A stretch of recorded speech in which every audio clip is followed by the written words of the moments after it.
based solely on their alliances and territorial disputes. 30 guns. You see them there. They were seized in this gang takedown.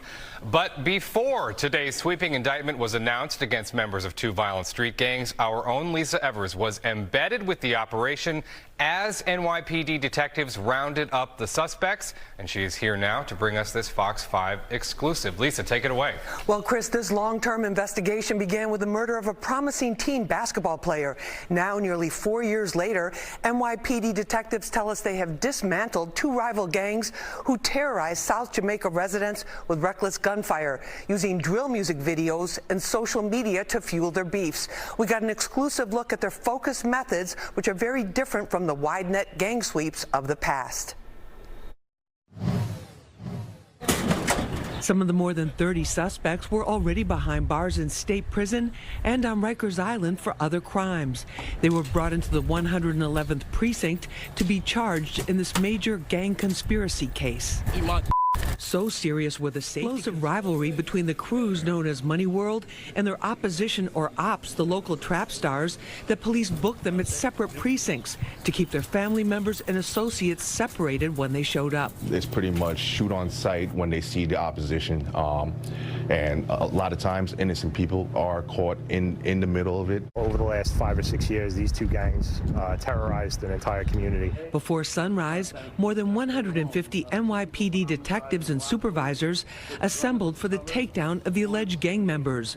Most are between the ages of 18 to 22 and have been arrested before. This started in the Baisley houses when Amir Griffin got shot and killed. In October 2019, 14-year-old Amir Griffin, a Cardozo High School student athlete, was the unintended target of a shooting.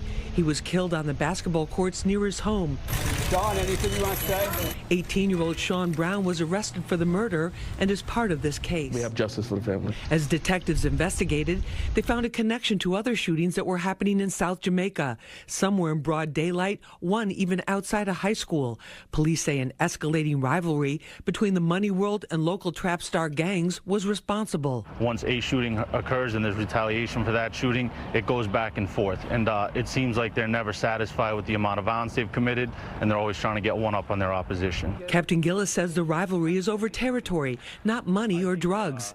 The hatred heated up over social media taunts and drill music videos where they allegedly bragged about the shootings, the actual locations, and even the calibers of guns used in incidents under investigation. The drill rap is always a motivator, right? And the drill rap is so specific in that they mention people that have been killed in the past and disrespect those people that have been killed in the past, and it creates a residual effect where it's a tit for tat, a one for one. Everyone's trying to get one up on the scoreboard.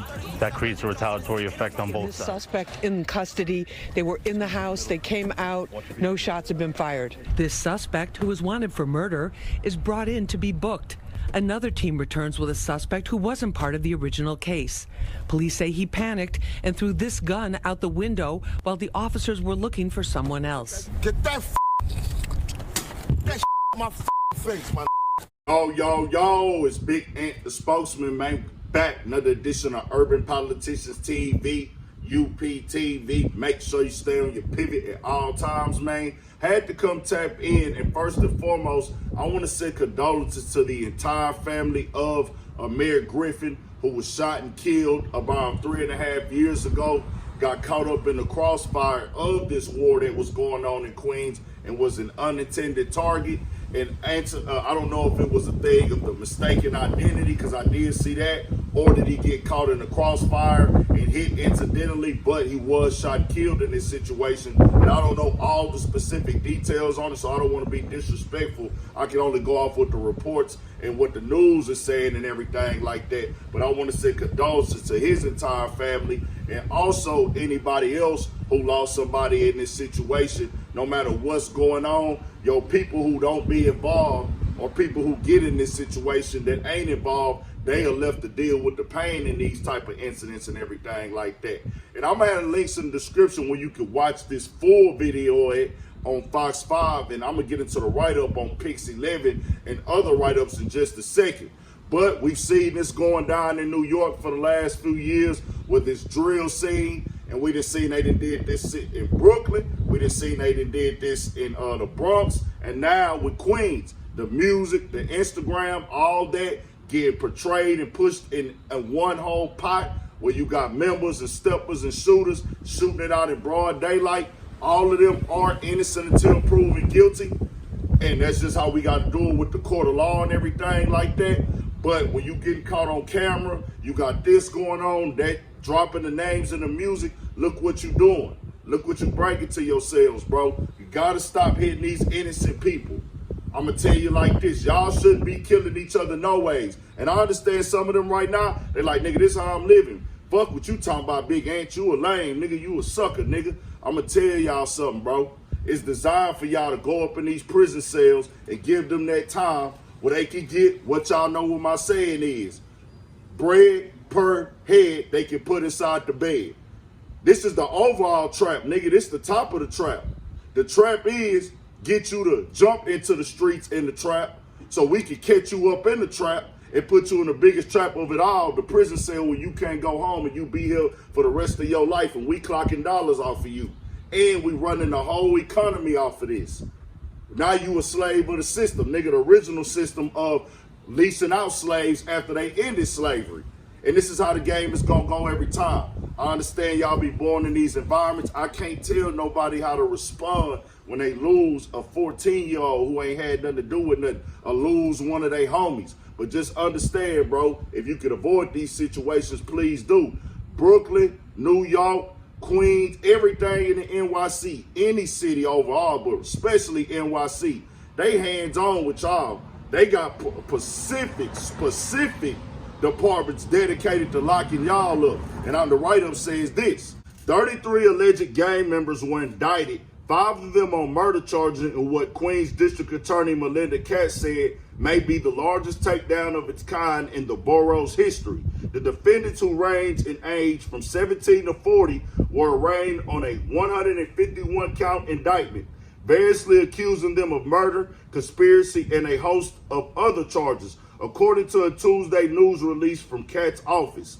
The long-term investigation began with the murder of a promising teen basketball player. Now, nearly 4 years later, NYPD detectives say they had dismantled 2 rival gangs who terrorized South Jamaica, Queens residents with reckless gunfire, using drill music videos and social media to fuel the beef. On New Year's Eve 2020, Tyron Bay Foster allegedly shot Sean Vance 8 times as he sat in a BMW on Sutton, and I'm messing that boulevard up, my bad, Sutphin Boulevard, killing the 26-year-old, prosecutors said. Bay Foster and others reputed Money World members allegedly planned the murder after mistakenly believing that Vance was connected to the shooting of another Money World member earlier that day, officials said. They clocking everything back and forth, man. Everything you got going on, you posting on social media, they watching it more than your girlfriend, more than your biggest supporter of your music, your career, your family. They get paid to watch you and everything you do. You have to take responsibility, accountability for everything you got going on. I understand niggas is born in these environments, but it's set up for you to fail if you dive in that water, man. Once you dive in that water, you commit to being in that water, you commit to that energy. If you don't try to switch up and focus elsewhere, stay out the mix, get out the way, and just focus on your money. The killing, the drilling, the robbing, and all that. I understand you might have to do something illegal to get by financially, but all that robbing, killing, and stealing for no reason, just going back and forth, this how it always end up. We seeing these stories every day all across the globe, man. NYPD all working as one. They put it on there. Bronx, Brooklyn, Queens, all coming together. Y'all seen all them cops. How you think you gonna beat that, man? Stay free, stay out the way. We got more coming. 1,000 for shit show. Stay on your pivot.